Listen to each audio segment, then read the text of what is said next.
Alam po naman natin na kapag nagrarally at gagamit po kayo ng kalsada ay dapat may permit.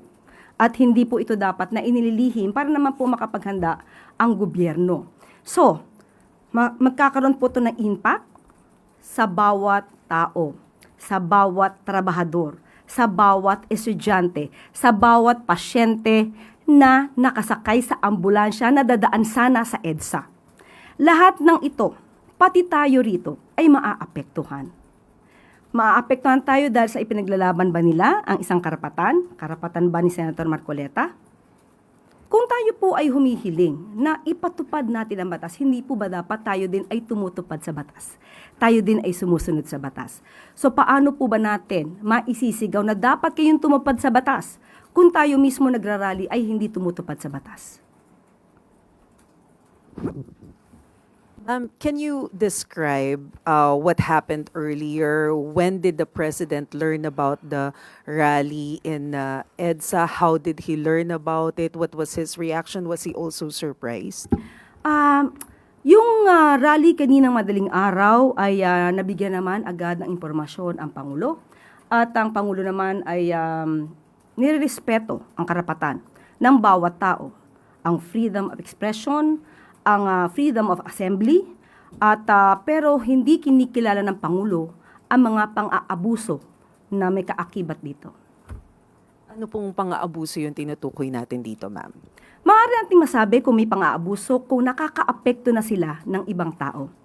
Karapatan din naman lahat natin na galangin din ang karapatan ng bawat isa.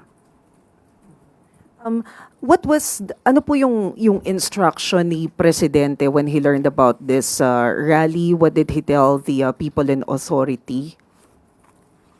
Ganun pa rin. Maximum tolerance ang dapat na ipairal at makinig lang kung ano ang kanilang sasabihin, pero kung may lumalabag sa batas ay dapat din ipatupad ang batas.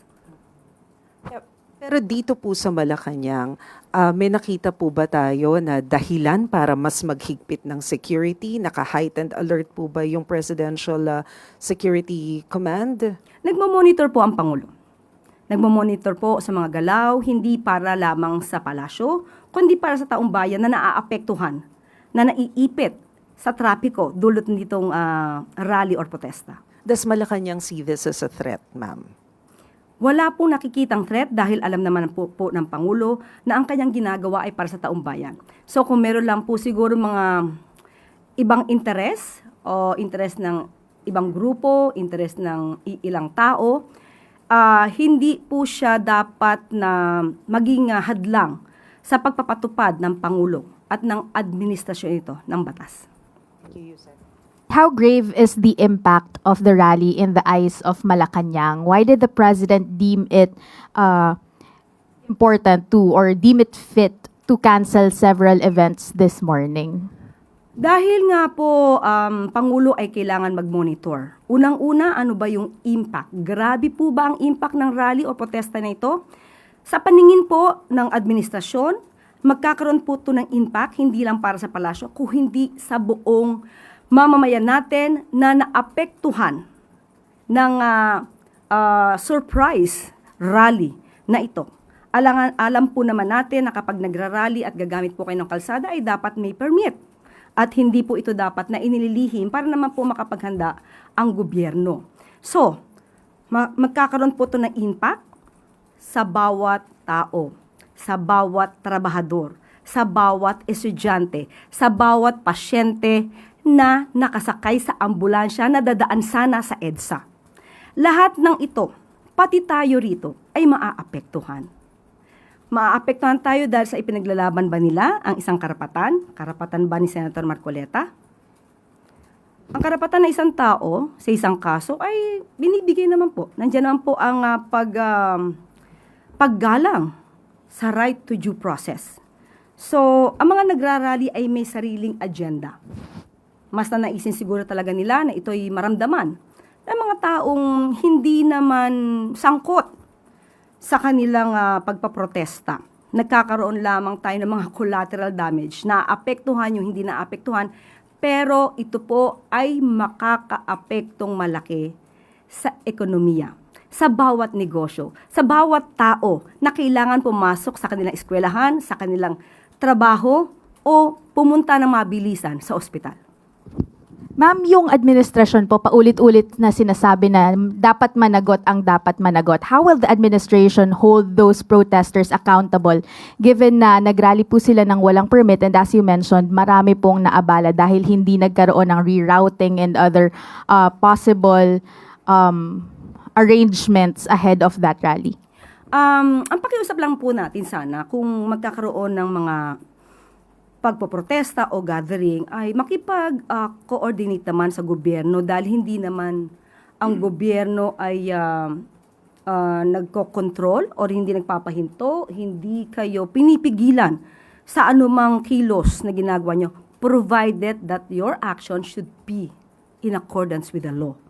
So, kung meron po tayo makikita ngayon na violation ng anumang batas, ito po ay iimbestigahan at kung kailangan na managot at kitang-kita naman siguro kung meron paglabag sa batas, ay kailangan din po managot.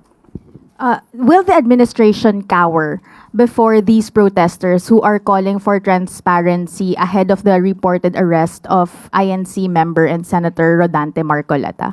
Hindi po natin po kasi alam kung ano ba yung purpose ngayon ng protesta. Although nadinig natin ang kanilang panawagan na ito ay patungkol sa, nakakuha po tayo ng kanilang statement. Andito po. Pagpapatupad ng batas, transparency, may selective justice. So, doon muna tayo sa pagpapatupad ng batas. Kung tayo po ay humihiling na ipatupad natin ang batas, hindi po ba dapat tayo din ay tumutupad sa batas? Tayo din ay sumusunod sa batas. So paano po ba natin maisisigaw na dapat kayong tumupad sa batas kung tayo mismo nagrarally ay hindi tumutupad sa batas? Well, sabi niyo nga po nire-respect yung karapatan nilang magprotesta. But is there a directive from the President na kung hindi pa rin po sila aalis over a given time, ay kailangan na silang i-disperse? Because there are also reports or information that we're getting na pwede pong tumagal ng 1 linggo yung ganitong klaseng mga aktibidad. How prepared is the government or Malacanang to deal with such activities? Ang gobyerno naman po ay laging handa. Hindi para lamang isagip ang administrasyong ito, kundi isagip ang bawat tao na maaapektuhan ng rally na ito. Mas marami po ngayon ang naapektuhan dahil sa biglaan nilang pagdagsa sa EDSA. Just try to imagine, yan po ang daluyan ng trapiko. Marami pong dumadaan dyan. May mga tao na, kumbaga, emergency ang dahilan kung ba't dumadaan dyan. Pero naapektuhan dahil dito sa rally na ito na ang isa nga sa nadinig natin ay tutol sila sa pag-iimbestiga kaugnay sa kasong di umanong sangkot si Senator Marcoleta. So, hindi natin matatawaran ang kanilang dahilan, pero baka hindi maintindihan ng karamihan sa atin na mas naaapektuhan sila dahil sa pagpoprotekta sa isang tao. Yusek, in relation po to Senator Marcoleta, as thousands of Iglesia ni Cristo members nga po gathered to EDSA, sabi po ni Senator Marcoleta, ang kasalanan ko lamang po ay yung paglingkuran kayo. He also warned, ngunit kapag ako ay kanilang inaresto, hindi na po matutuloy yan, yung kanya pong advocacy in fighting corruption and yung sa flood control controversy. Akala po nila ay malilibing na ito sa limot. And he suggested that his possible arrest is also linked to Vice President Sara Duterte's impeachment. Anong sabi niya? Una ay hindi na matutuloy ang kanyang pag-iimbestiga. Ano yung unang statement? Kung siya daw po ay maaaresto, hindi na daw po matutuloy yung kanilang investigasyon sa flood control. Yung naunang statement niya. Ang kasalanan ko lamang ay ang paglingkuran kayo, kung kasalanan matatawag yan na humarap sa kanila ang buong tapang para malaman nyo ang totoo. Yung pangyayaring ito ay patungkol sa 75 million pesos na dinonate sa kanya. Ang kaso na sa ngayon ay kinakaharap niya ay galing sa kanya mismo ang admissions. Ang pagsabi at sabi niya naging truthful siya, umamin siyang tumanggap siya ng 75 million pesos mula sa 3 donors. So doon lamang po iikot yung kaso. At sinasabi nila na plunder yung case. Totoo, sinasabi niya na hindi naman pondo ng gobyerno ang di umanong kanyang kinuha. Pero sa plunder law natin, gusto ko lang ipaliwanag din sa taong bayan na sa kasong plunder, nandyan po yung binabanggit na ill-gotten wealth.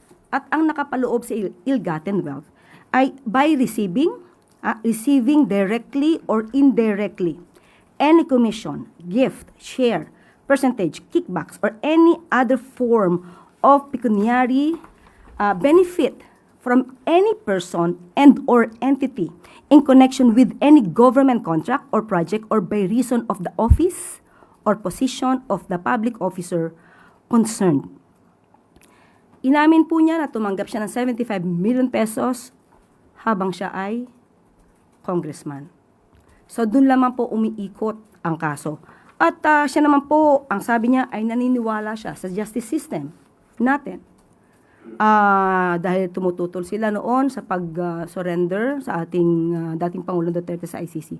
So, pinanindigan nila na ang justice system naman natin ay umiiral. So, bakit hindi natin paganahin ang justice system natin at hayaan natin ang proseso?